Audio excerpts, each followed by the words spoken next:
Very few initiatives fail because of a lack of aptitude, but rather because the people involved aren't mobilized to succeed. That's the philosophy of leadership of Robert Greiner, the vice president of Pariveda Solutions, a technology firm that asks the question, can they be successful by developing their people? And the answer since 2003 has been absolutely yes. He joined me this week to talk about STEM careers, the importance of leadership, and leaving a solid foundation for the next generation. I'm Kevin McShann. Let's have this conversation.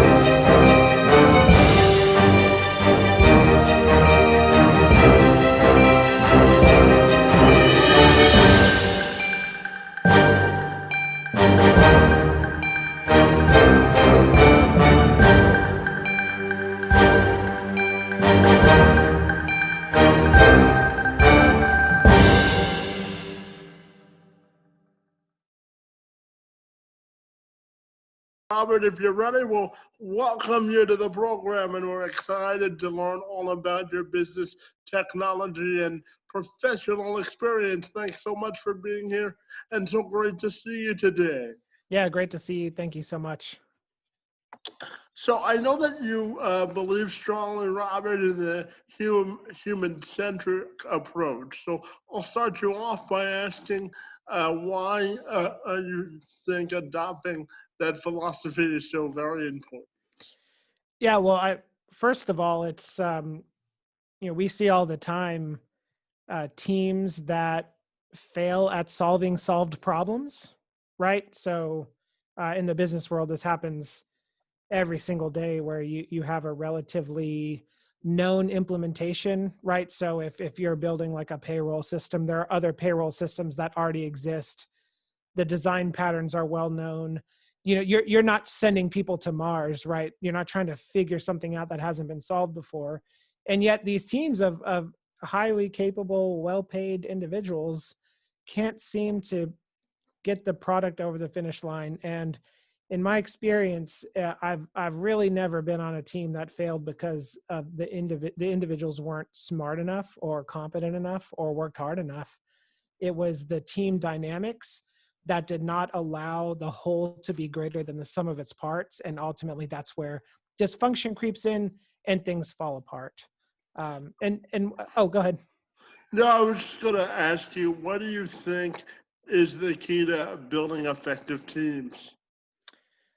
So definitely starts at the individual level. So one of my favorite books is by Patrick Lencioni. He writes The Ideal Team Player, and he actually writes a lot of what you would call business fables. So they're fictional stories that are rooted in core leadership, business, team-centered concepts that are born out of his experience in this space.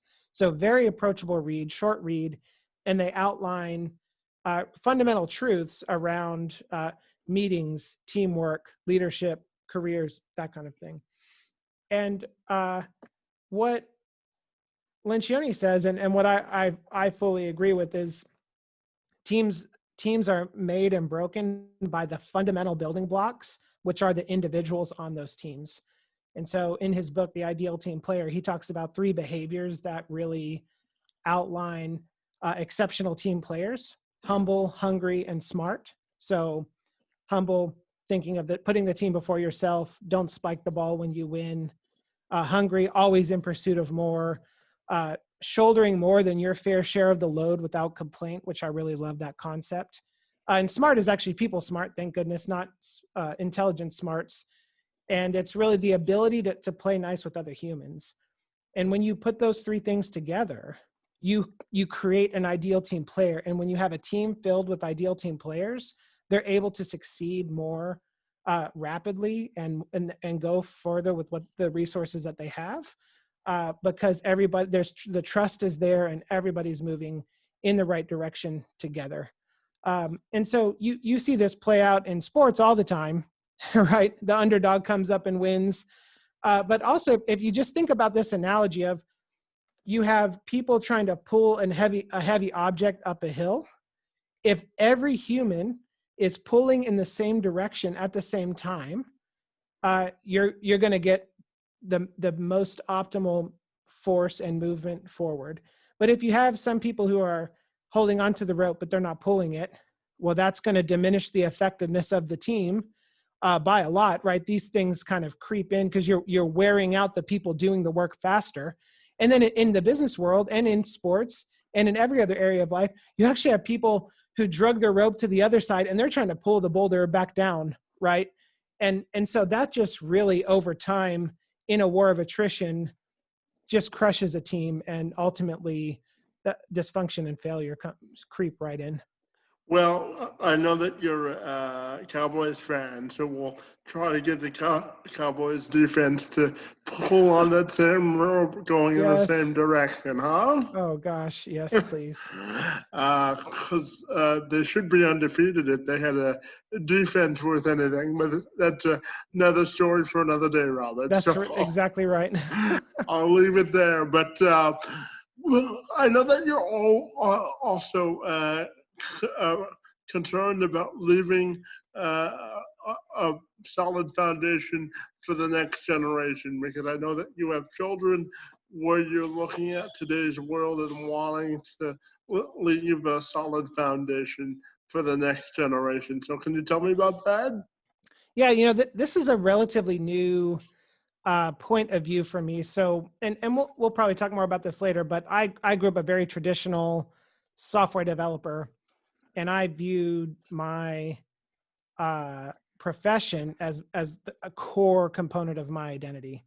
I really identified with the idea that I'm a software craftsman. I build quality software systems. I've written code that you've used, right? Like it's been over a 15-year career. You kind of build all these components and pieces of functionality that are improving the lives of everyone around you. And at some point, at least for me, and I thought I would do this for the rest of my life, right? I was very, very content writing code all day until I wasn't. And it turns out that that's not as interesting to me anymore.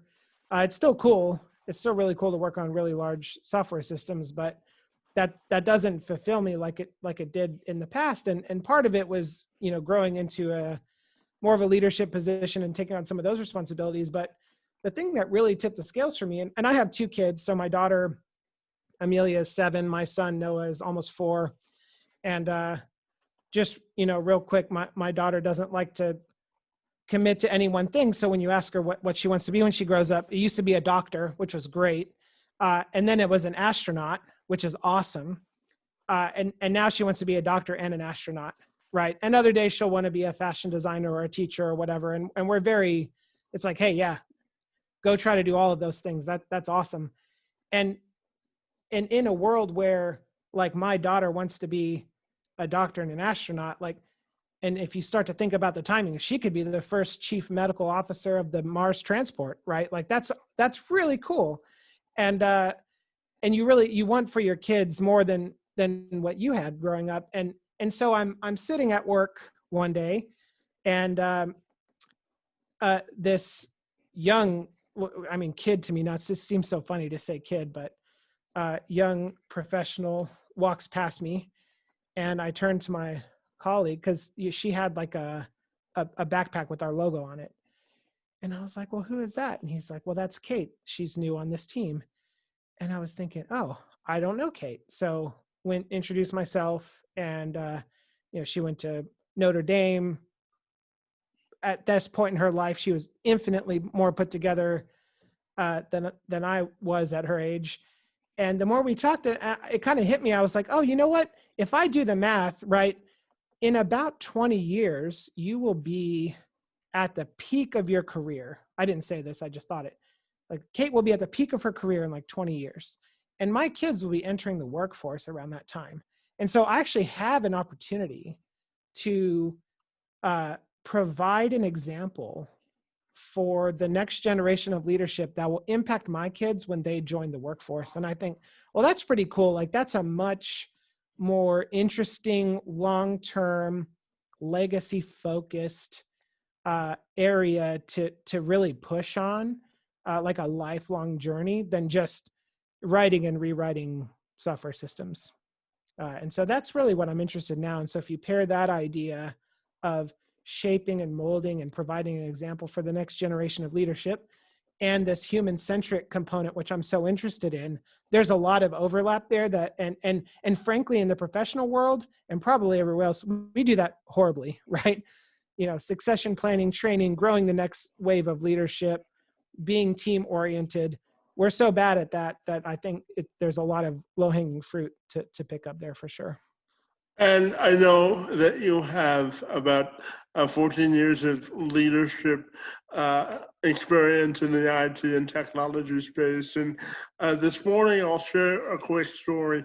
I did a presentation for a group of college kids about the importance of diversity and inclusion of individuals with disabilities. So my next question has to do with diversity, and how do you think we can get more women specifically in the field of IT and software development? Because I think there's a real opportunity for expansion there. So I'm just wondering your thoughts on the subject as well. Oh yeah, this is huge, and I think especially in software and really all engineering fields, but I can really only speak from a software expertise. You are building functionality. You're building software for the world, and so if you have a team that's very narrow-minded in their experience, and everyone on the team is the same, you're going to build features that like inherently that cater to that group, to your group.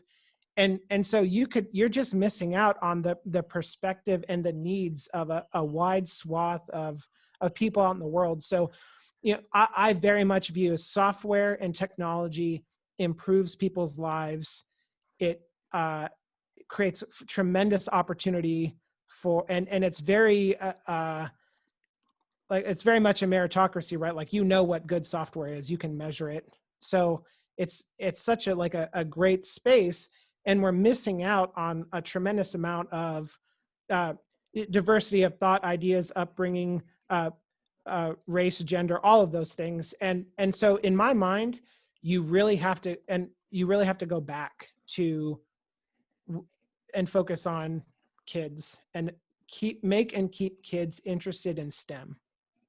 And the more you have to like basically increase the size of the funnel, the education funnel that kids go into, and then a lot more of them will come through with the skills and aptitude and therefore interest that they need to be productive in a STEM field.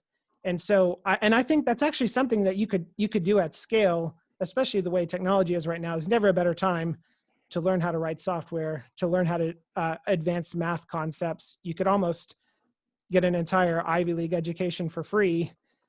There's all these coding boot camps that have come up that only get paid if you get a job. And so there's a lot of confluence around technology and making, democratizing the availability of education and skill sets for people to opt into. I really just think that we are, as, I don't know if society is the right word, but collectively, we don't encourage kids, especially young girls, to stay interested in STEM from a young age. And that frightens me because I just mentioned my daughter wants to be an astronaut and a doctor. And I would very much like the world to not beat that out of her right before she gets to make up her own mind about what she wants to do. Yeah, exploration is the key to independence, isn't it? That's exactly right. So I'm also curious to know your thoughts on, throughout the course of your career, what are some principles in leadership you think that we can all use to become effective leaders. If you had to give me the top three principles of being an effective leader and leading effective teams, what would you tell me? Yeah. So, and actually, these would apply to anybody, but certainly leaders. So, there is this idea of. So, I'll give you the three up front: deliver results, build relationships, and know how you're wired. Okay. So, when you deliver results, if you're an individual contributor, that's fairly straightforward. You have responsibilities. You just get those things done. Next is building relationships. So be easy to work with, know how other people are wired, know their communication preferences, and really do your best, give the benefit of the doubt, assume positive intent, and put some intentionality around building solid professional and personal relationships. Because as you grow your career, you will not be able to achieve results without the coordinated effort of others. You need relationships. I can't do anything on my own anymore. And to get something done to achieve an outcome requires a concerted effort of a team. And if I'm a jerk and I drive everyone really hard and I'm not very nice and I make it clear that I don't care about anyone on the team, that I only care about myself, I may win once or twice, but over the course of a multi-decade career, you're going to make it really hard for people to want to work with you, and that will ultimately undermine your ability to get results. And so I think really on that results idea, have your personal productivity system, manage the urgent and important, build those relationships around you like we talked about, and then knowing how you're wired. So I mentioned before, I'm a software engineer by trade. I spent the first 8 years of my career convinced that I was introverted and detail oriented, because aren't all software engineers, aren't all programmers introverted and detail oriented? And it wasn't until I joined the current firm that I'm at and we took a personality assessment, I realized that I'm actually quite extroverted and I don't like details at all. And not knowing how I was wired the first 8 years of my career manifested in tension that I felt, but I could not name. I didn't know what that was like. And also, my wife is introverted and detail oriented. And so it's really helpful to know that one, I'm not, and two, that she is. And so when we're having a disagreement or something like that, I can have some empathy for her situation, and I can understand, oh, I'm feeling this way because I'm really assertive or because I'm being asked to go into the details and I really don't want to. And so if you know how you're wired, just take one or two or all of those personality tests. They're all based on the same kind of science. It's just a different lens. And they're metaphors. They're not perfect, but it gives you a vocabulary, it gives you an idea to frame what your behaviors are like, what your tendencies are like, and how other people are wired. And that really helps put some grease in the gears of both business and professional life. Now, from a domestic standpoint, I know you have daughters and you're married. So I'm wondering if I could get you to take off your professional cap just for a second. And I'm curious to know, what do you think is the key to surviving both parenting and marriage during the time of COVID? Well, yeah, I may not be the right one to ask there. We are. It has absolutely been an adjustment, especially when you throw being a full-time homeschooler in the mix. There's just a lot more. There's more than two people's worth of work to do around You one have a household. new respect for teachers, I'm Oh my sure. gosh. Well, yeah. I mean, it's crazy. Like it definitely new respect for teachers.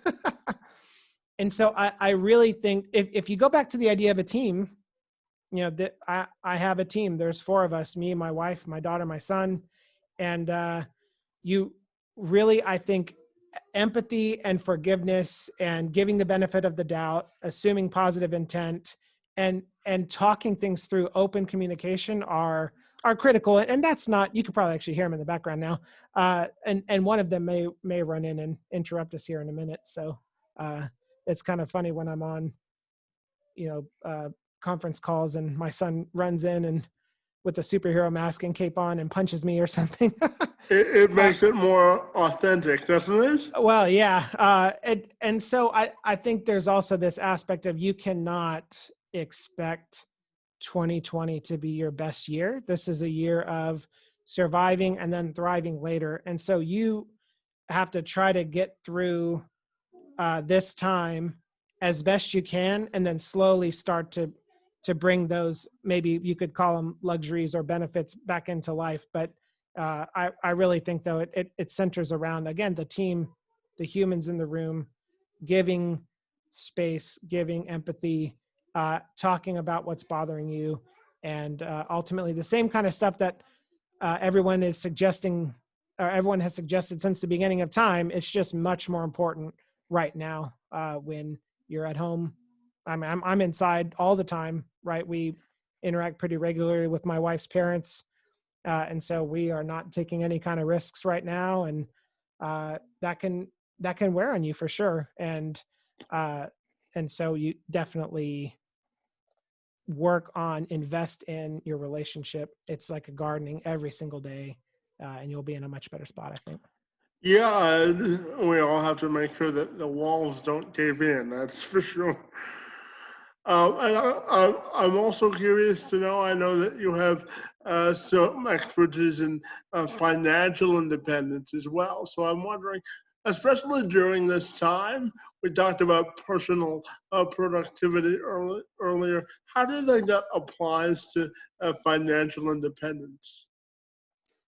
Well, yeah. So there's a couple of ideas around that. One is just like your trusted system, just like your task list, just like a major project. Finance is one of those things. It's a learnable area, and what I found through making mistakes is you can't abdicate that the responsibility of your finances or your retirement to anyone else, right? You have to be the one to take ownership of that, because financial advisors, investment advisors, they get paid whether you make money or not, right? And so it's kind of up to you. And so if you take this idea of uh, financial independence and you say, okay, what I really want to do is get to the point where I am saving or spending less every month than I make. So you have some surplus. And for me personally, that didn't happen until much later in my career. When my wife and I got married, we were both getting our master's degrees. We were funding those. We had a little bit of debt coming into the marriage. We had what you would call a negative savings rate. So we were spending more every year than we were making. And the best thing you can do wherever you're at right now is, and to plug one of your prior episodes, you actually just talked about this idea. I think you just published a financial independence episode recently. But understand what you're spending every month, and that's like your true expenses. So as an example, auto insurance, you may pay that once a year. That has a monthly expense. Just divide that by 12. Really know what your full expenses are every month, and it may take 4, 8, 12 months to sort of wrangle that idea, because you get these one-off expenses you forgot about or whatever, and you just add that in. And so when you find out how much you're making every month, and you know how much you're spending every month, and you know what that difference is, positive or negative, and then over time, the best thing to do if you have time is to just bank your promotions. It's very hard to cut, especially if you have kids, barely making ends meet, those kind of things. Like when we first got married, there wasn't much to cut, right? There was not a lot of luxuries in our lives. And so over time, though, if you weave in this idea of relationships and productivity and getting better at your craft, more money will come. When you make more money, try not to increase your lifestyle. Bank as much of those promotions, as much of those bonuses as you can, because you're not going to feel it. You're already used to the level that you're making now. And then over time, you'll have a really healthy savings rate. And then it's just a matter of rinsing and repeating until it's time to retire. And Oh, I, yep. No, I was just going to say we should give some of those philosophies to professional athletes, huh? So that when their playing careers are over, they have money in the bank. Well, yeah, Mark Cuban's in the news, right? He, I can't remember his name now, but there was a former Mavs player that was basically, I think, begging for money at a gas station. And I think he made $16 million or something over the course of his career. Yeah. And that it's like, that's more than I'll ever make in my career. But it's easy come, easy go. And if we're not, and again, this goes back to the kids idea we talked about earlier. These are fundamental skills that we should definitely be teaching early on, so that you don't have to figure it out the hard way. Like I was 28, 29 before I started getting into personal finance. And so I made all sorts of mistakes before then. I just maybe luckily had fewer zeros at the end of those mistakes. But yeah, I could have just as easily racked up hundreds of thousands, millions of dollars of debt doing dumb things because I didn't know any better. Yeah, my final question for you is, when you look back on your life, career, and the impact you've made on the world, what do you hope your legacy that you pass down to your kids is, and what do you hope your legacy is overall? Yeah, that's a really tough question. So Dave Ramsey, while we're on the personal finance plug, he talks a lot about changing your family tree. And so I think if I could pick one area, it would be that my kids are like grow up in a very healthy environment, and they're given all the opportunities they could ever want, and they make the most of those opportunities. And my wife and I raise two productive, healthy adults, and that we have a wonderful relationship until the day that I die. I would love that, right? Um, from a professional standpoint, and this changes over time, which I think is totally fine. I want to have a positive impact on the people that work with me. I've had some really crappy bosses in the past, and I heard that the number one person on the planet who has the most power or sway over your happiness day to day is like your supervisor, which is kind of funny. And I want the people that work with me to have a positive experience, to feel cared for, and if I can help them be better in any one area, just a little bit, steepen their growth curve just a little bit, and that plays out over 10, 15, 20 years, and I do that 100 times over the course of my career, that's quite the ripple effect. And like I said earlier, I'm a huge believer in that what you do, the decisions and choices you make as an individual, right? There's a lot of uncertainty and chaos in the world right now. I couldn't hope to address. I don't have the platform or the skills to work on that, but I know I can try to score an A+ on the things that I can control. And over time you get better and you can take on more. And if you have surplus, you can help out others. And so my goal is just to continue that momentum over the course of my career. Fantastic, Robert. I really enjoyed our wide-ranging conversation this afternoon. I want to thank you for providing your insights on technology, business, and just living everyday life. Really enjoyed the conversation, and I Yeah. want to thank you for being here this afternoon. Thank you so much for having me. I'm honored. I appreciate it. Fantastic, Robert. We're done.